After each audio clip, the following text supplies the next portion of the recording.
21자 말씀 우리 요한복음 6장 22절부터 40절까지 우리 한 절씩 교독하겠습니다. 저부터 읽겠습니다. 이튿날 바다 건너편에 서 있던 무리가 배 한 척 외에 다른 배가 거기 없는 것과 또 어제 예수께서 제자들과 함께 그 배에 오르지 아니하시고 제자들만 가는 것을 보았더니 그러나 디베리아에서 배들이 주께서 축사하신 후 여럿이 떡 먹던 그곳에 가까이 왔더라. 무리가 거기에 예수도 안 계시고 제자들도 없음을 보고 곧 배들을 타고 예수를 찾으러 가버나움으로 가서 바다 건너편에서 만나 라비여 언제 여기 오셨나이까 하니 예수께서 대답하여 이르시되 내가 진실로 진실로 너희에게 이르노니 너희가 나를 찾는 것은 표적을 본 까닭이 아니요 떡을 먹고 배부른 까닭이로다. 썩을 양식을 위하여 일하지 말고 영생하도록 있는 양식을 위하여 하라. 이 양식은 인자가 너희에게 주리니 인자는 아버지 하나님께서 인치신 자니라. 그들이 묻되 우리가 어떻게 하여야 하나님의 일을 하오리이까? 예수께서 대답하여 이르시되 하나님께서 보내신 이를 믿는 것이 하나님의 일이니라 하시니 그들이 묻되 그러면 우리가 보고 당신을 믿도록 행하시는 표적이 무엇이니이까? 하시는 일이 무엇이니이까? 기록된 바 하늘에서 그들에게 떡을 주어 먹게 하였다 함과 같이 우리 조상들은 광야에서 만나를 먹었나이다. 예수께서 이르시되 내가 진실로 진실로 너희에게 이르노니 모세가 너희에게 하늘로부터 떡을 준 것이 아니라 내 아버지께서 너희에게 하늘로부터 참 떡을 주시나니 하나님의 떡은 하늘에서 내려 세상에 생명을 주는 것이니라. 그들이 이르되 주여 이 떡을 항상 우리에게 주소서. 예수께서 이르시되 나는 생명의 떡이니 내게 오는 자는 결코 줄이지 아니할 터이요 나를 믿는 자는 영원히 목마르지 아니하리라. 그러나 내가 너희에게 이르기를 너희는 나를 보고도 믿지 아니하는도다 하였느니라. 아버지께서 내게 주시는 자는 다 내게로 올 것이요 내게 오는 자는 내게 결코 내쫓지 아니하리라. 내가 하늘에서 내려온 것은 내 뜻을 행하려 함이 아니요 나를 보내신 이의 뜻을 행하려 함이니라. 나를 보내신 이의 뜻은 내게 주신 자 중에 내가 하나도 잃어버리지 아니하고 마지막 날에 다시 살리는 이것이니라. 함께 읽습니다. 내 아버지의 뜻은 아들을 보고 믿는 자마다 영생을 얻는 이것이니 마지막 날에 내가 이를 다시 살리리라 하시니라. 아멘. 오늘 본문 말씀은 바로 이전에 있었던 말씀에 이어지는 내용이죠. 우리가 잘 아는 오병이어의 기적. 우리 예수님이 누구신가를 아주 선명하게 우리에게 가르쳐주고 보여주는 표적, 오병이어의 표적에 이어지는 말씀입니다. 큰 무리가 예수님을 따라오고 또 예수님의 가르침을 듣고 있었는데 그때 예수님이 빌립에게 우리가 어디서 떡을 사서 이 사람들을 먹이겠느냐 그렇게 질문을 하시죠. 그리고 그 질문의 목적은 빌립을 시험하기 위한 것이었다. 이 빌립의 믿음을 시험하기 위한 것이었다라는 겁니다. 예수님의 제자가 되기 위해서 예수님에 대한 믿음이 없이 어떻게 가능하겠습니까? 그렇죠? 예수님께서는 예수님의 제자들 또 예수님이 하시는 그 사역을 함께 동역할 수 있는 그런 동역자들을 예수님께서 선택하시고는 이 12 제자들을 데리고 다니시면서 이렇게 끊임없이 믿음을 시험하셨다라는 겁니다. 여러분, 우리의 일상의 삶에서 우리 주님은 우리의 믿음을 시험하고 계십니다. 왜냐하면 믿음이 없이는 하나님을 기쁘시게 할 수 없고 또 하나님의 그 상을 받을 수가 없기 때문입니다. 오늘 본문에서도 말씀하시듯이 하나님의 일이란 바로 하나님이 보내신 자를 믿는 그것이 바로 우리가 해야 할 일이라고 분명히 말씀하시죠. 그렇기 때문에 우리 주님께서는 우리 주님이 제자로 선택한 우리들을 데리고 일상의 삶에서 일상의 문제들을 가지고 우리들을 시험하고 계신다. 그리고 그 시험을 통해서 우리의 믿음이 성장하기를 바라신다라는 겁니다. 혹시 우리들의 일상의 삶에서 일상적인 문제를 가지고 우리의 믿음, 우리 주님을 믿는 그 믿음을 혹시 시험하고 계시지는 않습니까?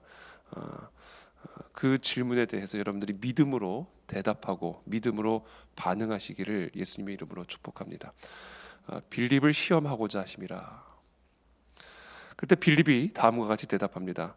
각 사람으로 조금씩 받게 할지라도 200데나리온의 떡이 부족하리이다. 정확한 계산이 나오죠. 조금씩 먹어도 여전히 200데나리온 원이나 되는 큰 돈의 떡이 부족합니다. 부족하다.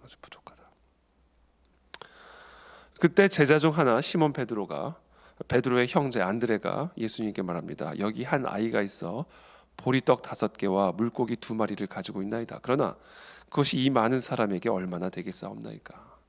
그러니까 이 제자들이요 다 똑같아요. 빌립은 계산이 빨랐던 사람이고요, 안드레는 주변 상황 파악이 빨랐던 사람입니다. 그때 예수님께서 이들의 반응을 들으시고는 이제 이들에게 명령하십니다. 사람들로 앉게 하라. 그때 사람들이 앉았는데 약 수가 5천 명 정도 되었다라고 기록을 하고 있죠. 그리고 예수님께서는 그 떡을 가지시고 축사하신 후에 그 떡을 앉아 있는 자들에게 나눠 주셨더니 그랬더니 떡과 물고기 그들이 원하는 대로 다 주셨다. 그냥 찔끔찔끔 간신히 배분한 게 아니라 원하는 만큼 다 가져가게. 그러니까 뷔페예요, 뷔페. 마음껏 가져가게 하신 거예요. 그리고 그들이 배부른 후에 남은 조각을 버리지 말라 그렇게 하셔서 거두어 보니까 12바구니에 차고 넘치는 그런 놀라운 표적이 일어나게 된 것입니다. 그럼 이 사건, 이 오병이어의 사건은 바로 예수 그리스도가 누구신지에 대해 우리에게 가르쳐 주시는 표적입니다. 그것은 바로 예수 그리스도가 우리의 모든 문제의 답이다라는 겁니다. 오병이어는 문제죠. 5천 명이 앉아 있는데 오병이어밖에 갖고 있지 않다. 이것은 이들이 갖고 있었던 문제입니다. 그 모든 문제를 우리 주님께로 가지고 나아가는 것이죠. 주님, 지금 5천 명이 있는데 오병이어밖에 없습니다. 이 오병이어가 얼마나 되겠사옵나이까? 이 오병이어를 가지고 어떻게 해야 되겠나이까? 그와 같은 질문을 주님께 드렸을 때 주님께서는 대답하십니다. 4개로 가져와라. 그리고는 주님께서 그들에게 그들이 원하는 대로 다 공급해 주셨음을 요한은 기록하고 있습니다. 저와 여러분들의 삶의 모든 문제들, 오병이어와 같은 우리의 모든 삶의 일상적인 문제들을 여러분 주님께로 가지고 나가시길 바랍니다. 계산도 하죠. 그렇죠. 또 주변 상황 파악도 우리가 하죠. 그러나 그것으로 하나님의 일을 할 수 없습니다. 하나님의 일은 우리의 계산법이나 또 우리의 상황 판단으로 하는 게 아닙니다. 하나님의 일은 하나님이 보내신 분을 믿는 믿음으로 하나님의 일을 하는 것입니다. 아니, 그것 자체가 하나님의 일입니다. 오늘 본문에서는 그 사건 이후에 이어지는 또 우리 주님의 가르침을 기록을 하고 있습니다. 표적은 언제나 그냥 그 이적 자체의 목적을 두고 있는 것이 아니라 그 이적 안에 담겨진 그 메시지를 목적으로 하고 있습니다. 그러니까 어떤 사건, 어떤 상황, 그것 자체만을 보는 것이 아니라 그 속에 담겨져 있는 하나님의 메시지를 듣는 것이죠. 그 하나님의 뜻을 발견하는 것이죠. 하나님의 답을 찾는 것이죠. 오병이어를 통해서 배부르게 먹었어요. 그랬더니 그 상황들을 목격하고 또 우리 주님께서 행하신 그 놀라운 이적을 통해서 배부르게 먹은 자들은 그 놀라운 표적, 그 이적 안에 담겨져 있는 하나님의 메시지, 우리 주님이 우리에게 말씀하고 계신 그 메시지를 듣지 못하고 계속해서 배부르게 먹기 위해서 예수님을 따라다니기 시작한 거예요.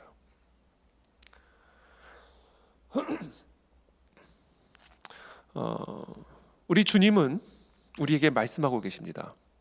우리의 상황을 통해서도 말씀하고 계시고 또 무엇보다도 이 기록된 하나님의 말씀을 통해서 우리에게 말씀하고 계십니다. 그런데 우리는 그 모든 상황과 또 이 기록된 성경을 통해서 우리에게 들려주고 계시는 하나님의 메시지, 하나님의 음성을 듣지 못하고 계속해서 표면적으로 보여지는 것, 그렇죠? 천둥 번개 소리를 통해서 말씀하시는데 천둥 번개 소리만 듣고 두려워 떨고 있는 것이죠. 오병이어의 그 기적을 통해서 우리 주님이 누구신가, 우리 예수 그리스도가 어떤 분이신가를 우리에게 가르쳐주고 계시는데 우리는 여전히 먹고 배부르기 위해서 예수 그리스도를 따르고 있다라는 것을 오늘 이 제자들이 보여주고 있습니다. 이 성경을 통해서 우리가 하나님의 음성을 듣는 것, 또 우리의 일상적인 상황을 통해서, 환경을 통해서 우리에게 들려주시는 하나님의 음성을 듣는 것, 우리는 이것을 영적인 분별력이라고 부릅니다. 이 영적인 분별력, 하나님의 말씀을 통해서 우리의 모든 문제에 답을 찾는 것, 내 주변 상황과 환경을 통해서 내게 들려주시는 하나님의 음성을 듣는 것, 모든 것을 통해서 우리 하나님은 나에게 끊임없이 말씀하고 계시는데, 그 하나님의 음성에 내 영적인 귀를 기울이고 그 영적인 음성을 듣는 것, 우리는 이것을 영적인 분별력이라고 부릅니다. 이 영적인 분별력을 갖는 것은 우리의 문제, 인생의 해답을 찾는 일에 있어서 너무너무나 중요한 일이고요, 우리가 하나님의 일을 하는 데 있어서 가장 결정적인 자격 조건이 됩니다. 저는 저와 여러분들 모두에게 이 영적인 분별력들이 주어지게 되기를 축복하고, 또 이 영적인 분별력이 날마다 성장해 나가게 되기를 바랍니다. 그리고 이런 영적인 분별력은 이런저런 일상적인 삶의 어려움과 문제와 위기를 통해서 우리의 영적인 분별력이 더 민감하고 예민하고 살아있게 성장하게 된다는 것이죠. 바로 이 영적 분별력이 믿음이에요. 영적인 분별력이 믿음입니다. 자, 그런데 제가 오늘 여러분들에게 한 가지 말씀을 드리고 싶은 부분은, 이 영적인 분별력을 방해하는 암덩어리가 있습니다. 하나님의 말씀을 아무리 읽어도 그냥 기록된 활자체로 보이지, 이 기록된 활자체가 우리에게 말씀하시는 성령의 활력체로 나타나지 못하게 만드는, 내 영과 혼을 더럽혀서 내 영과 혼이 아무리 하나님이 말씀하셔도 듣지 못하게 만드는, 천둥 번개 소리만 듣게 만들지 그 속에 있는 하나님의 음성을 듣지는 못하게 만드는 그런 암덩어리가 있어요. 이 영적인 분별력을 마비시키는 암덩어리가 있습니다. 크게 세 가지입니다. 첫 번째는 시기입니다. 두 번째는 미움입니다. 그리고 세 번째는 탐욕입니다. 물론 이거 외에도 여러 가지가 있겠죠. 우리의 영과 혼이 죄에 길들여지고 마음과 생각이 악에 길들여지면 하나님이 아무리 우리에게 말씀하셔도 우리는 그 음성을 들을 수가 없습니다.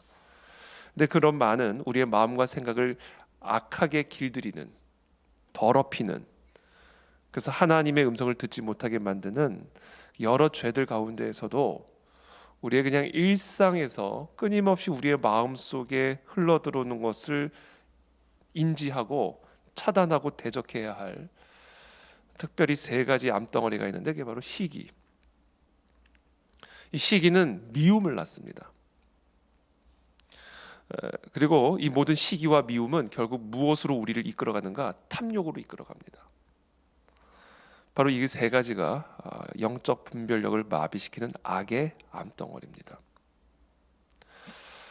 어저께 본문에서 제가 어제 본문에서 다 다루지는 않았습니다만, 어제 본문을 보면, 주일 설교 본문을 보면 다윗이 그일라 사람을 구원하러 갔다가 그일라에서 그들을 구원했다라는 소식이 사울의 귀에까지 들리게 되었고, 사울은 그 소식을 듣고는 뭐라고 이야기를 하냐면, 드디어 다윗이 그일라에 갇히게 되었고 하나님이 그를 내 손에 넘기셨다, 이렇게 말합니다.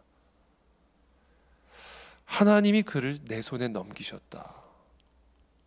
이게 뭐냐면 하나님이 나를 위해 다윗을 그일라에 가두셨다, 이 얘기예요. 아니, 어떻게 이렇게 사람이 영적으로 판단을 할 수 있을까요? 아니, 그일라의 사람들을 구원하는 일은 마땅히 사울이 해야 할 일이에요. 사울이 이스라엘의 왕이니까. 근데 그 일을 다윗이 사울을 위해서 대신해 줬다고요. 목숨을 걸고. 그 소식을 들었으면 표창장을 줘도 모자르고 훈장을 내려줘도 모자른 판에, 드디어 하나님이 내가 다윗을 죽일 수 있는 기회를 주셨다. 드디어 하나님이, 누가요? 하나님이 다윗을 내 손에 넘기셨다. 그러니까 우리가요 정말 말도 안 되는 영적인 분별력을 가질 수 있다고요. 정말 하나님의 이름을 망령되게 여긴다는 게 바로 이런 거예요. 하나님의 뜻하고는 아무 상관이 없어요. 아니 하나님의 뜻과 정반대되는 거잖아요. 하나님이 다윗을 왕으로 세우셨고 하나님이 다윗을 위해 지금 일하고 계시고 하나님이 다윗을 지키시고 보호하고 계시는데 그 다윗을 죽이도록 하나님이 나에게 넘기셨다. 사울은 도대체 어쩌다 이런 영적인 분별력을 갖게 됐을까요? 어떻게 이렇게 영적 분별력이 파괴됐을까요? 그러니까요 지금 사울이 다윗을 그렇게 죽이려고 끊임없이 추격하는 게요 하나님의 뜻이었던 거예요. 사울에게는.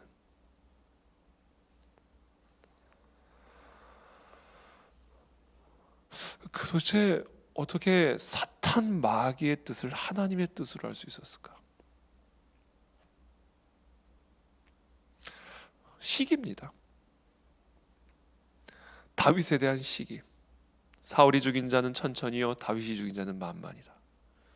그 노래 듣고 사울이 뒤집힌 거거든요. 결정적으로. 시기예요. 그리고 그 시기는 자연스럽게 미움을 잉태했고 그 미움은 자연스럽게 사울로 하여금 탐욕의 자리로 끌고 가서 어떻게 해서든지 저 다윗을 죽여야 되겠다. 그것이 하나님의 뜻이 돼버린 겁니다. 그러니까 이 영적 분별력을 완벽하게 파괴하여 어떤 상황을 보여줘도 어떤 상황을 나타내줘도 어떤 말씀을 주셔도 어떤 선지자를 보내도 그 속에 담겨진 하나님의 메시지, 내가 갖고 있는 모든 질문에 대한 하나님의 답을 우리는 들을 수 없고 받을 수 없고 얻을 수 없게 만들어 버립니다. 그게 바로 이 영적 분별력의 암덩어리 이 세 가지예요. 그래서 제가 어저께 말씀을 드린 것처럼 우리가 우리 인생에 많은 어떤 질문이든 오병이어의 문제든 뭐 바람과 광풍의 문제든 그게 뭐 어떤 문제든지 간에 무덤문이라 할지라도 무덤문 앞에 서 계신 우리 주님 안에는 답이 있다. 그러므로 우리가 그분에게 있는 그 답을 우리가 듣고 얻고 먹기 위해서는 우리 안에는 우리의 마음과 영혼이 항상 정결하고 깨끗하고 하나님의 뜻에 합당한 우리의 내면의 상태인지를 날마다 분별해야 합니다. 근데 지금 이 예수님을 따라다니는 자들,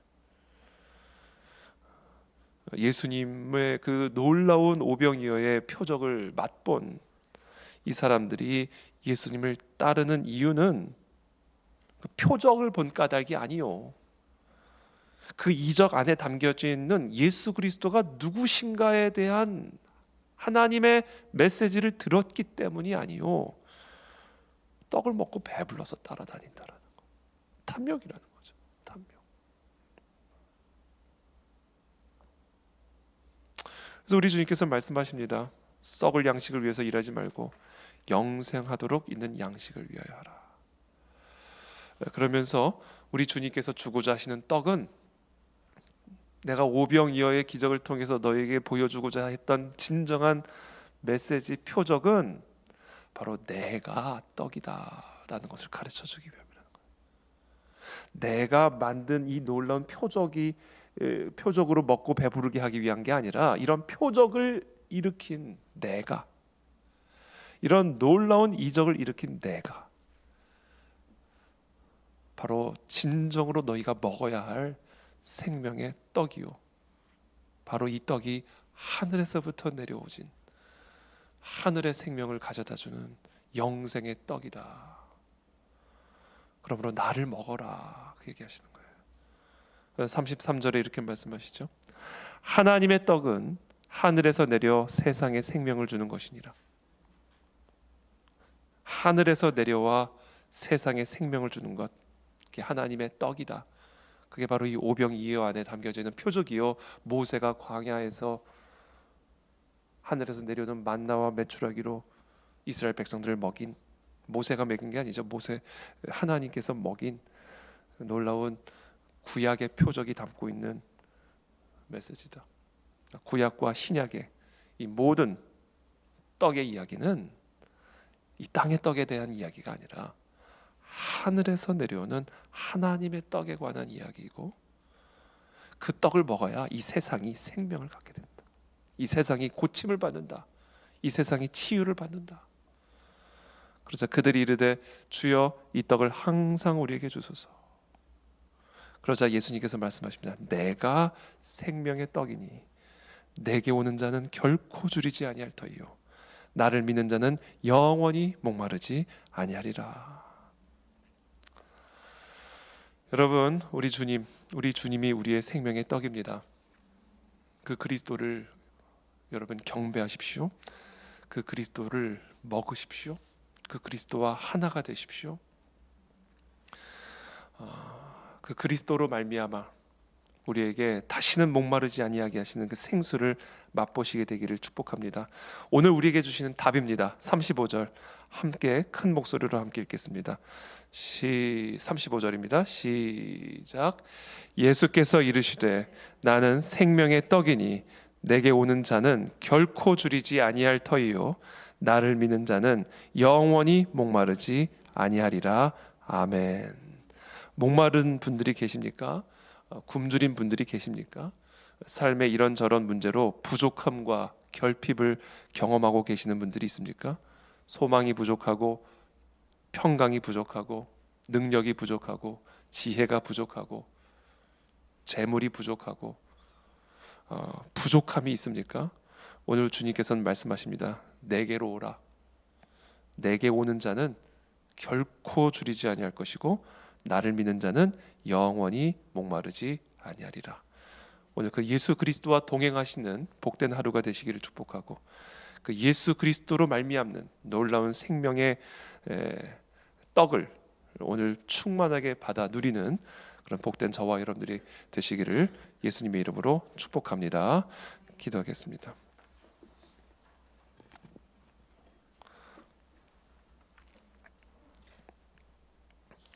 살아계신 주님을 찬양합니다. 주님 안에 모든 양식이 있습니다. 주님 안에 모든 생수가 있습니다. 굶주린 자들마다 다 그리스도께로 나와 값없이 거저주시는 그 주님의 은혜의 양식을 받아 먹는 이 새벽이 되기를 원합니다. 그렇습니다. 주님께로 나오기만 하면 우리는 다 살아납니다. 주님이 오시기만 하시면 우리는 다 회복이 됩니다. 주님께로 나아가는 오늘 이 새벽 우리 모두를 축복해 주시고 이 생명의 떡으로 우리의 영과 혼과 육을 배부르게 하시고 목마르지 아니하게 기름 부어 주시옵소서. 주님 안에 모든 답이 있고 주님이 우리의 답이십니다. 주님, 이 나라 이 민족을 주님의 손에 올려드립니다. 이 땅에 찾아와 주셔서 이 땅에 생명을 불어넣어 주시옵소서. 우리의 마음 가운데 있는 모든 시기와 미움과 탐욕과 그 기타 모든 죄악에 길들여져 있는 우리의 마음과 생각들을 예수 그리스도의 대속의 피로 정결하게 하여 주시고 의의 옷을 입고 그 거룩을 위해 힘쓰며 오늘도 주님 안에 동행하는 그런 복된 우리 모두 삶이 되도록 축복하여 주시옵소서. 예수 그리스도의 이름으로 감사하며 기도드립니다. 아멘.